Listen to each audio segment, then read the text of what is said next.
It has been over a decade since America recovered from the 2008 recession, causing global economic devastation. Now, as the coronavirus pandemic continues to take over the world, small business owners find themselves laying off employees, needing loans, and struggling to adapt to new COVID-19 guidelines. The small businesses affected the most are Black-owned businesses. Kristin Chan reports. Hassan McNeil is the owner of Alpha Dogs, a Jersey-style hot dog restaurant in Raleigh, North Carolina. With the help of friends and family, McNeil opened the doors to his business last October. And now, a year later, he had to lay off 2/3 of his staff. I'm trying to stay afloat. You know, a lot of my employees just got their last checks a couple weeks ago. While most businesses in the U.S. are struggling to make ends meet and get their stores back to normal, minority-owned businesses have struggled the most, with 41% of Black-owned businesses nationwide closing because of COVID-19. According to a report by the National Bureau of Economic Research, only 17% of white-owned businesses had to close. How does that make you feel with that 24% difference? We are a country. We are one. So for us to be successful as one, we all have to have the same opportunities. Because, you know, there's this stereotype that's put out there at times that minorities is lazy, they want something for free, they don't want to work hard for it, and that's far from the truth. McNeil has made an effort to prove this stereotype wrong, being the first restaurant owner in his family and working 6 days a week to show that not even a pandemic can stop him. For someone who tried to label me less than, they're wrong, as you can tell. It burns me up. It keeps the fire going. Tammy Hall is the division director for the Office for North Carolina's Historically Underutilized Businesses, also known as HUB. She says the pandemic has brought more awareness to an important issue that is usually overlooked. We know that these communities were hit the hardest, but we also know that these communities struggle when it comes to having equal access. And so, you know, COVID-19 shined the light into something that we knew, but more readily in our face kind of understanding with a pandemic. According to the Small Business Administration, the total number of self-employed people declined by about 7% from July 2019 to July 2020. Black self-employed workers were hit the hardest, with a decline of about 18%. I think when we realized that a huge population of businesses that had already been disenfranchised by the pandemic in general were now being disenfranchised by access to the funding that was available.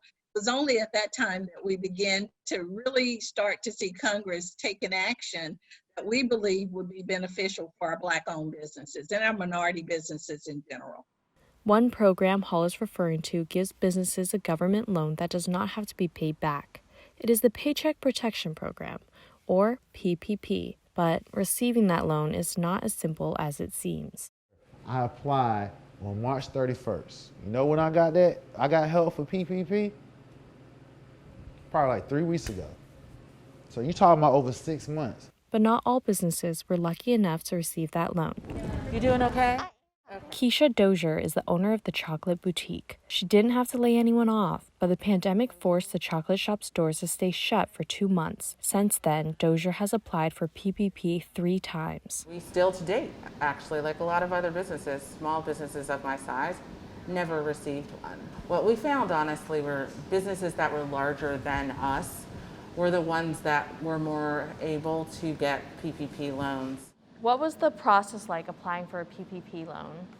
Completely harrowing. I'm not an accountant by trade, and the process was extremely convoluted. No one really knew exactly what to do. In the first 72 hours of the Paycheck Protection Program, the application had changed 2 or 3 times. So it was stressful. It is unclear the exact number of small businesses that received PPP. The Small Business Association released the names of businesses that got $150,000 loans or more, which does not include most smaller businesses. The loan application also did not ask for demographic information, which would include race, a possible fix to the disparity of Black-owned businesses that received PPP. Not receiving the PPP loan was disheartening.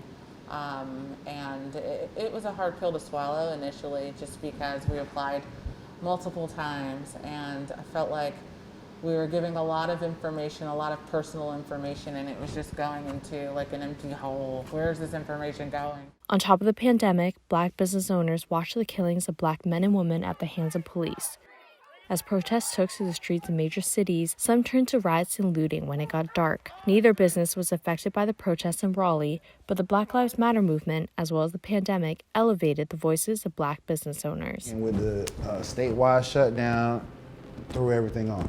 Now I can say, when phase 2 opened back up, and then of course when we have civil unrest in this country that we still dealing with, there's been a lot of focus on small Black business. But not all Black business owners wanted that spotlight. Or being thrust into the limelight because we are Black owned was something that was very unexpected and very uncomfortable for us initially. Why was it uncomfortable for you? We didn't want people to patronize us because we were Black owned. It didn't seem completely genuine. The Black Lives Matter movement went from a social media hashtag to a global matter, but it has also shed light on the inequality that business owners like McNeil and Dozier face every day. I mean, I've been Black for as long as I am old, so it's not been anything that's new to me. It's just been something that's been more eye-opening and new to others. Why does it have to take something catastrophic to happen for us to come together? We live in the same neighborhoods, we live in the same state. You know what I'm saying? It's beneficial that everybody has opportunities. Regardless of all these circumstances, you seem to have a lot of drive and grit. What do you hope for your business? Business doesn't usually run on hope, so I have to do more than hope. I have to be confident in my staff and myself that we're going to make it happen, whatever that is. We roll with the punches. There are a lot of things that have been very unpredictable, but we are confident and we're faithful that we'll get through it. While Dozier is remaining confident, McNeil is hopeful of the support he has been receiving from the Raleigh locals and beyond. I don't want to set up business just like, hey, I'm here, we're here to do business, that's it. No, I want my community to know me and know what I bring to the table. And luckily, thank God, I've been here as long as I have. People know me, you know, so they know me, and I have good support, you know. I just know that I just keep pushing. I mean, this is one of the main reasons why I love what I do. As COVID-19 cases across the country and North Carolina are on the rise, 30 Minutes sat down with McNeil again. Since we last saw him, he's applied to 15 grants and hasn't received any of them besides PPP back in August. Right now, I'm not making any money. I'm just keeping the business going, you know what I'm saying? So it's not about making profits right about now, you know, so, you know, you can't even worry about profit margin as of now. It's just survival. Just survive. With survival comes fight or flight, and McNeil is not ready to back down. But as cases continue to spike, he says he would rather keep his customers safe than make money. We, as business owners, as business leaders, we have to set the tone for our communities. You know what I'm saying? We have to take unpopular positions just for the sake of our own customers. I want my customers around.